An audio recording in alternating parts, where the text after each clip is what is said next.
It's the program that I run called the Australian Born Rich program. It was a 2-day program. 16 CDs recorded live from a seminar I did a number of years ago.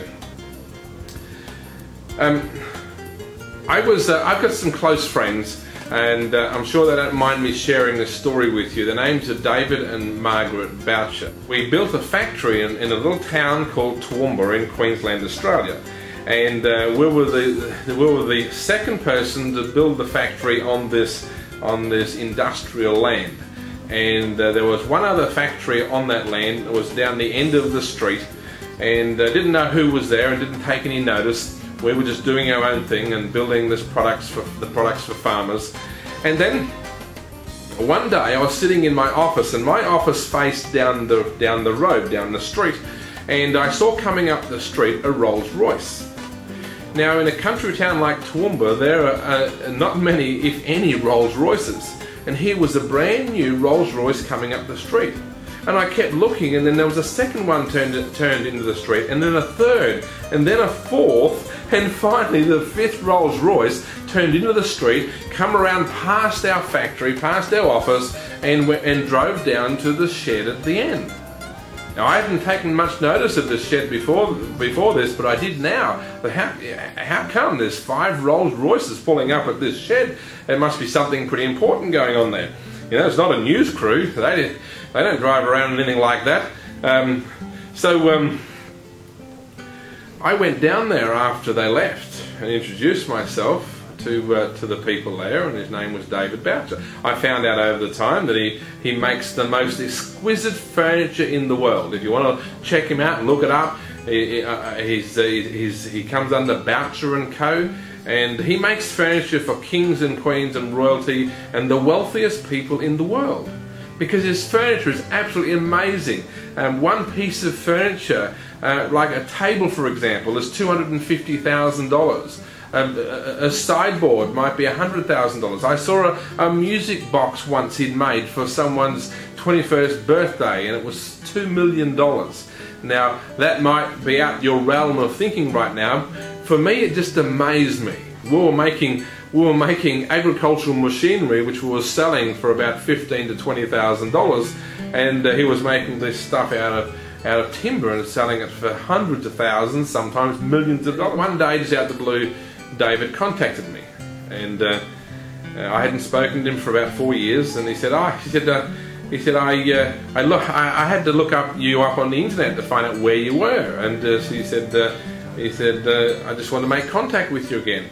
I said, well, this is amazing. It so happens I'm coming back to Toowoomba, and I'm running a seminar in Toowoomba in just 3 weeks' time. And now, I've only ran 3 seminars in the last 12 years in that town, and this was the last one that I ran there. And so I went back and ran the seminar, and then we arranged to have a cup of coffee, and we're sitting down chatting, and he said, you probably haven't heard what happened to me. I said, no. I said, as far as I know, nothing's changed. He said, well, I lost the business. I said, what do you mean? He said, well, it all went broke. I said, really? I said, isn't that the second or the third time you've gone broke? He said, yeah. He said something happened, and he told me the story. It's a long story, and someone dropped a piece of $2 million furniture, and the banks didn't do the right thing by him, even though he had it insured, and they come and took everything he had and whole business, and the business was sold for not much to some of his clients, and they re-employed him back in the business to make furniture for them, but it was just really a business that was making furniture for a couple of clients who bought the business. And so he was getting paid just a few dollars a year, it wasn't that much, just to create furniture for these 2 people now who owned the business that he used to own. And interestingly, the bank actually took the piece of furniture that he had created, and that was worth $2 million, and sold it for $3.8 million. And they wound up his whole business because at one point that he couldn't meet an agreement that he'd made. And it was just really dirty as far as a bank goes. But you probably understand that, as we've seen banks around the world now getting some of their own back. But David was telling me this story, and I said, well, it sounds like that you keep repeating the same thing over and over again. I said, what do you want to do? He said, we're getting closer to retirement age. He said, we're just going to build up a network marketing business, and then we're going to retire. He said, that's just too hard. I said, what do you mean? I said, I thought it was your passion. He said, oh yeah. He said, it is, but he said, I can't buy it back. I said, really? I said, is that what you want to do? He said, yeah, I really love doing it. And he said, I can't give up doing it, even though I'm not getting paid much to do it. I said, well, why don't you buy the business back? He said, I can't. I said, why not? He said, it would cost too much money. I said, that's not what I asked you. I said, why don't you buy it back? He said, you don't understand, it would cost too much money. I said, that's not the problem. I said, the problem is not the money, the problem is the decision that you've got to make. I said, you've been through this before and you keep getting the same result. You need to actually change what causes you to make the decisions. I said, I want you to do something. I said, I want you to take a program and I want you to listen to it every day for the next 6 months and then contact me with what happens. And this was the program. It was the recording of my seminar called the Australian Born Rich program that I ran in 2005. And so I gave him this program, 16 CDs, and I said, listen to it every day, a half an hour to an hour every day, and do exactly what it says. Well, I didn't hear from David for a little while, and then he phoned me up about 6 months later, and he said, you'd never believe what's happened. I said, try me. He said, well, he said, we did exactly what you said. He said, I couldn't listen all the time, but Margaret did, and she told me what it said, and but most times we listened to it, and he said, we just followed what you said. And he said, it's just amazing. He said, just like miracles have happened. I said, well, what's happened? He said, well,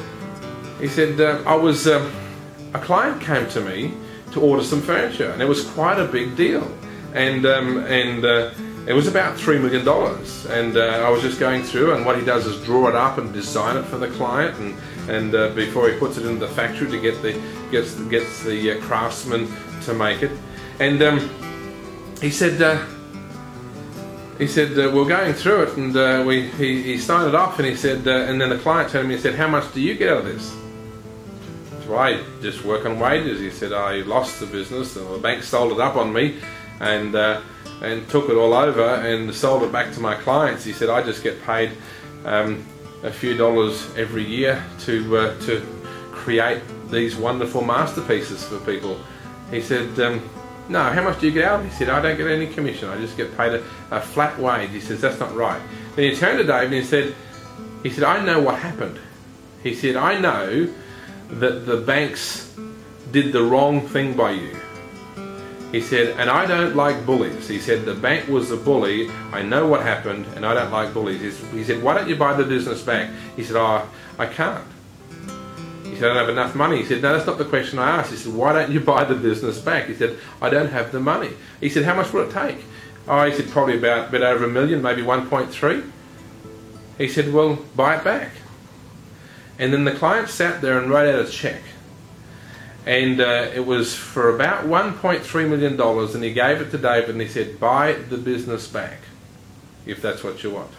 Yeah, the story's gone on from there. He's taken that business back, he bought it back, and he's built it up, and he's made furniture for this gentleman that's in the Gold Coast, and then in France, and flown first class around the world to do it, and stayed in Paris to organise that. And amazing things have happened for them, all because they got hold of that program and did exactly what I said. Now, I don't care what your situation. I don't care if you're flat broke, you're bankrupt, you got no money, things are looking bad, the economy's bad, you've lost a job. I don't care what it is. I guarantee if you get that information and you take it and you watch it over and over and over and over again, your life must change. It absolutely, by law, must change. The only decision you have to make is, will you get it? Do you want your life to change? Yes or no? If you want to change, get hold of it, and it's going to change. Either decision's yours.